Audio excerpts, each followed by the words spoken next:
Flavored vodka is the most manipulated category in the spirits aisle.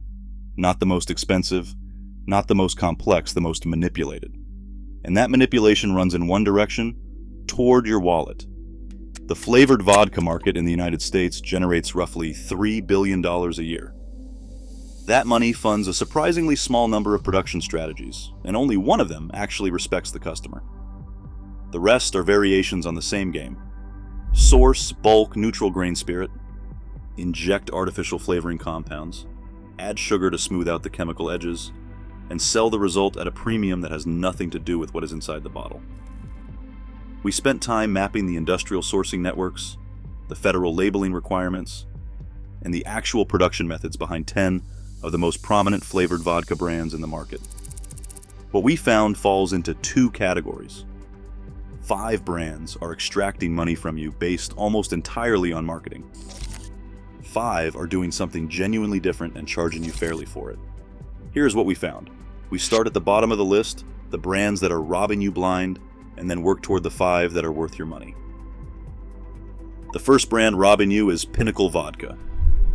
Pinnacle built its entire business model on flavored vodkas. At last count, the brand offered more than 40 distinct flavor expressions. Whipped cream, cotton candy, cake, cucumber, tropical punch. The variety is intentional, and the pricing, typically $8 to $12 for a 750 milliliter bottle, is positioned to feel like a deal. It is not a deal.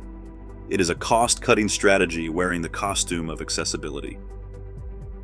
Every Pinnacle expression uses artificial flavoring compounds sourced from flavor houses, the same industrial suppliers who produce flavoring agents for candy, soft drinks, and packaged food. The base spirit is bulk neutral grain, spirit purchased from commodity producers. The sugar content in many Pinnacle flavors runs high enough that the bottles qualify as flavored spirits rather than vodka under federal regulations. A distinction that matters because it allows even more latitude on production shortcuts. Beam Suntory acquired Pinnacle in 2013 for $605 million. The investment thesis was brand equity and distribution, not distillation quality. When you buy Pinnacle, you are funding a marketing and distribution machine that has very little to do with what ends up in your glass. The second brand robbing you is 3 Olives Vodka.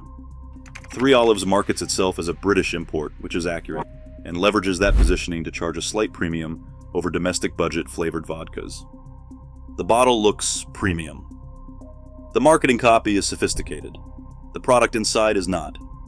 3 Olives is produced under contract and imported by Proximo Spirits, the same house behind Jose Cuervo.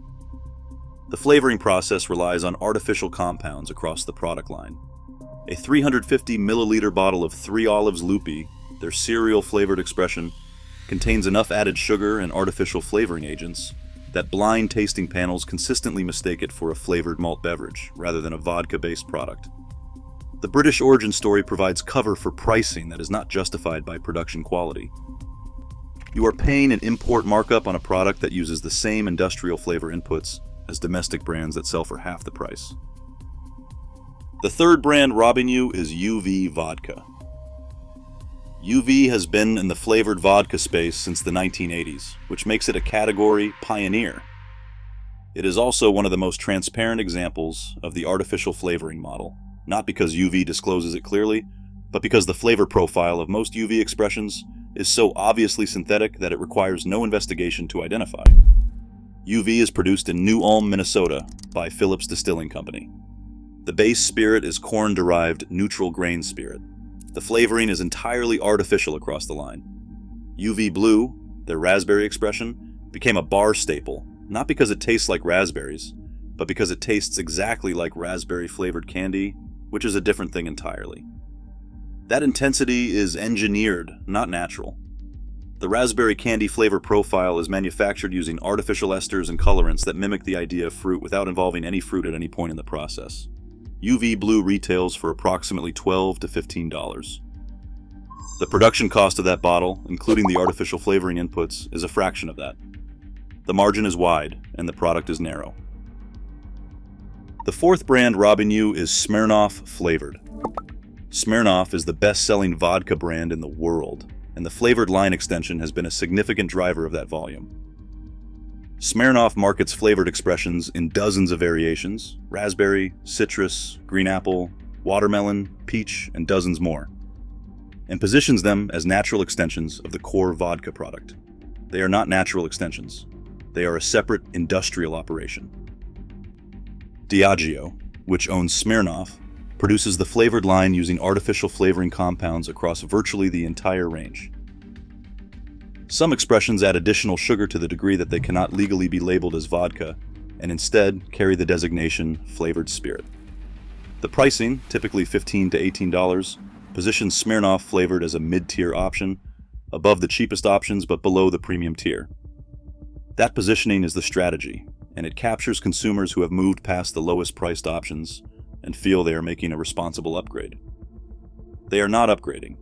They are paying more for the same artificial flavoring model, with better shelf placement and a more recognizable bottle. The fifth brand robbing you is Pinnacle's closest competitor in the artificial flavoring arms race, Malibu's parent company Pernod Ricard, and its flavored vodka expressions sold under the Absolut umbrella. Absolut built a reputation on quality Swedish grain vodka. The core product earns that reputation. The flavored line does not inherit it. Absolut Citron, Absolut Raspberry, Absolut Vanilla. Each of these expressions is produced using a combination of natural and artificial flavoring components, with artificial compounds doing the heavier lifting in most cases. The bottles carry the Absolut brand equity and charge accordingly, typically $19 to $23, but the production methodology for the flavored line diverges significantly from the single estate wheat base that made Absolut's reputation. You are paying for the brand story of the core product and receiving a flavored spirit that uses industrial inputs the brand story does not mention. That is the first half of the list. Now here are the 5 worth your money. The first brand worth your money is Stolichnaya Elite's smaller sibling, the original Stolichnaya flavored range, specifically the expressions produced in Latvia rather than under license in other markets. Stoli Raspberry and Stoli Vanille have been category staples long enough that they feel unremarkable, but the production methodology separates them from the brands above.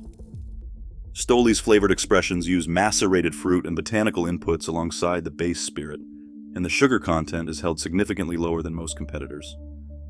The result is a flavor profile that reads as integrated rather than applied. The raspberry in Stoli Raspberry has a slightly tart, slightly earthy quality that you do not get from artificial ester compounds. Retail pricing runs $15 to $19. At that price, for a product using genuine maceration inputs, it represents fair value in a category where fair value is rare. The second brand worth your money is Hangar One Vodka from Alameda, California. Hangar One operates in a fundamentally different production framework than everything discussed above. The flavored expressions, spiced pear, macroot lime, mandarin blossom, and kaffir lime, are produced by macerating actual fruit directly in the base spirit, then redistilling. This is not a flavoring additive process. It is true maceration and redistillation, which means the flavor compounds that bond to the spirit molecules are genuine botanical compounds, not synthetic approximations. The price reflects this. Hangar One flavored expressions retail between $28 and $35. That is real money for a flavored vodka, and it is also real production cost for a real production method. The kaffir lime expression in particular has drawn consistent attention from industry professionals for its aromatic accuracy. The citrus oils and the slight herbal edge of the lime leaf come through in a way that artificial lime flavoring cannot replicate. Crop Organic Vodka's flavored expressions, specifically the cucumber and the Meyer lemon, are the third brand worth your money. Crop is produced in the United States using certified organic grain, and it incorporates certified organic botanical inputs in the flavored expressions. The cucumber expression is made using macerated cucumber, and it produces a flavor profile that is delicate, genuinely vegetal, and nothing like the synthetic cucumber flavoring found in budget alternatives. The Meyer lemon expression uses actual lemon oil and lemon zest inputs, rather than lemon ester compounds. Retail pricing sits between $22 and $27, above the midpoint but below the premium ceiling, and justified by the organic certification chain and the genuine botanical inputs. The fourth brand worth your money is St. George Spirits out of Alameda, California. St. George operates one of the most serious craft distilleries in the United States, and their flavored spirit expressions reflect that. The green chili vodka, yes, a green chili vodka, is made by macerating fresh hatch green chilies and is one of the most precise flavor translations in the category. The botanicals are sourced specifically, the maceration time is controlled, and the result has the roasted vegetal heat of an actual hatched chilo rather than the generic pepper burn of artificially flavored competitors. St. George expressions retail between $30 and $40, which places them at the upper edge of the flavored vodka category. That price is warranted by a production methodology that treats flavoring as a craft process rather than an industrial one. If you are going to spend $40 on a flavored spirit, this is a category where the money actually reaches the product. The fifth brand worth your money, and the one that changes the way you think about this entire category, is one you will not find in most bars or liquor stores. Small batch American craft distilleries produce genuinely macerated flavored vodkas for regional markets. Names like Journeyman Distillery in Michigan, Corsair in Tennessee, and Koval in Chicago illustrate what I mean. These producers work at volumes where shortcuts are not economically attractive, and where the brand reputation is entirely dependent on what is actually in the bottle. The flavored expressions coming out of these operations use local, seasonal, and in many cases estate-grown botanical inputs. They are not nationally distributed at scale. They are not marketed with 8-figure budgets. They are simply what a flavored vodka should be, a base spirit carrying the genuine character of whatever it has been infused with. Retail pricing varies between $25 and $45, depending on the expression and the market. Every dollar of that price is traceable to a production decision rather than a marketing spend. Here is what this category comes down to. The $3 billion flavored vodka market is largely a labeling exercise. Federal regulations require disclosure of artificial flavoring on the bottle, but that disclosure is buried in small type and surrounded by imagery and brand language designed to obscure it. The brands on the first list are not hiding anything illegal. They are exploiting every legal latitude available to them to charge you for something you would not choose if you understood what you were buying. The brands on the second list are doing something different. They are producing flavored spirits the way they should be produced, with actual botanical inputs, actual maceration processes, and actual production costs that correspond to the price on the label. The difference shows up in the glass. The artificial flavoring model produces intensity without authenticity. The natural maceration model produces authenticity with intensity that grows more interesting rather than more exhausting the longer you drink it. You now have the information you need to make the right call. If this kind of investigation is useful to you, subscribe. We do this for every category in the spirits aisle, and we are not done with vodka yet.